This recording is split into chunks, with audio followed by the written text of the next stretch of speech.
আজকে তোমাদেরকে একটা কাঁকড়া রেসিপি দেখাবো। তোমরা দীঘা পুরীতে যেমন কষা কষা লাল লাল খাও, ওই রকম করে করে দেবো। রেসিপিটা দেখবে, ভালো লাগলে আমাকে জানাবে। এই যে এরকম কাঁকড়া নিয়ে এসেছে, কত বড় বড়। হ্যাঁ বড় বড় কাঁকড়া আছে। দাঁড়াগুলো দেখেছো?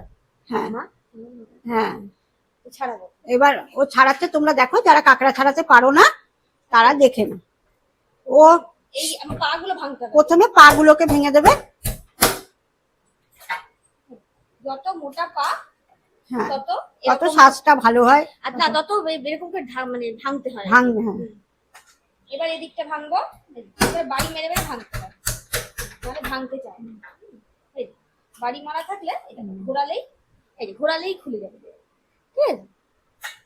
এবার ছোট ছোট পা গুলো এমনিও ভাঙা যায়, বা এরকম করে একটু করে দিলেও ভাঙা যায়। ছোট ছোট পা গুলো ছোট ছোট ভাঙবো। ও কাঁকড়া কাটা শিখে এসছে পুরীতে গিয়ে। হ্যাঁ, আমাদের হোটেলের সামনে একটা বউ, সে রান্না করে দিত, তার কাছ থেকে ও কাঁকড়া ছাড়ানো দেখে এসছে। দেখে তারপরে যখনই আসে ওই কাটে। একটু ওই যে ওইদিকে চাপ দেওয়াতে এইদিকে এটা খুলে গেছে।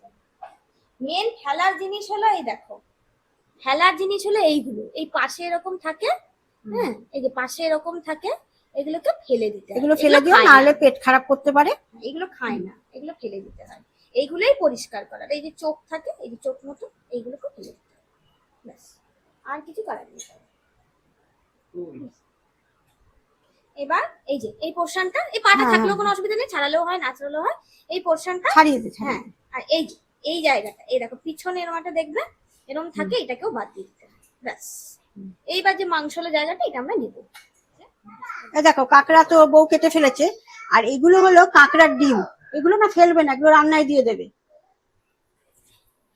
এই দেখো কড়াইতে আমি তেল দিয়ে দিলাম। কাঁকড়াটা একদম কষা করে লাল লাল করে করব, হ্যাঁ। আর এই দেখো ফোড়নে আমি একটু জিরে আর শুকনো লঙ্কা ফোড়ন দিয়ে দিলাম। এই দেখো এর মধ্যে পেঁয়াজ দিয়ে দিলাম। কোনো অসুবিধা হবে না রান্নাটা করতে, একদম সোজা রান্না। পেঁয়াজটা তাড়াতাড়ি মজার জন্য আমি অল্প নুন দিয়ে দিচ্ছি। টমেটো দিয়ে দিলাম, দিয়ে ভালো করে নাড়াচাড়া করে নেব। টমেটোটার কাঁচা গন্ধটা চলে গেলে তারপরে আমি রসুন বাটা, আদা বাটা, না রসুন বাটাটা দিয়ে দিচ্ছি। এতে আদা বাটাটা আমি কম দেবো, রসুনটা বেশি। সামান্য একটু আদা দিলাম, আদা বেশি দেবো না। এবার হলুদ দিচ্ছি, আর একটু শুকনো লঙ্কার গুঁড়ো, কাশ্মীরি লঙ্কার গুঁড়ো। ঝালটা বেশি হলে ভালো লাগে, এবার যে যেমন ঝাল খাও সেরকম দেবে। যেমন ঝাল হয়ে গেল আর কেউ খেতে পাচ্ছি না, ওরকম যেন না হয়। এবার ভালো করে কষাবো। অল্প মিষ্টি দিলাম, এতে কি ব্যালেন্স হয় সবকিছু। সামান্য জল দিলাম, নাহলে আবার লেগে যাবে তো। এইবার কাঁকড়াটা দিয়ে দেবো এর মধ্যে।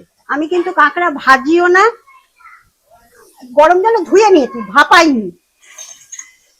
এইবার এতেই কষাবো, তবেই কিন্তু টেস্টটা ভালো আসে। আর ভাপিয়ে দিলে না টেস্টটা একটু অন্যরকম হয়ে যায়। গরম জল দিয়ে ভালো করে ধুয়ে নিয়েছি। এ দেখো অনেকটা কষা কষা হয়ে গেছে। এবার আমি এই ডিমটা দিয়ে দিচ্ছি। যারা শুধু মুখে খাবে না তারা এরকম ড্রাইও রাখতে পারো।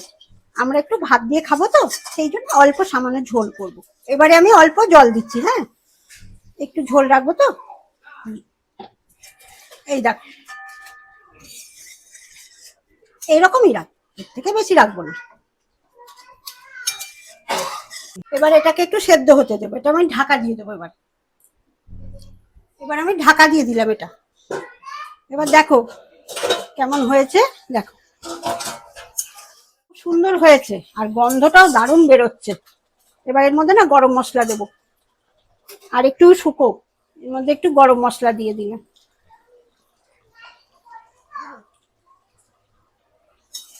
এই দেখো রান্না হয়ে গেল। এই দেখো আমার কাঁকড়া রান্না হয়ে গেছে। তোমাদেরকে যে কাঁকড়া রেসিপিটা দেখালাম, সহজভাবেই দেখালাম। তোমরা এটা বাড়িতে বানিয়ে আমাকে অবশ্যই কমেন্টে জানাবে। আর তোমরা সবাই ভালো থেকো, সুস্থ থেকো, আনন্দে থেকো।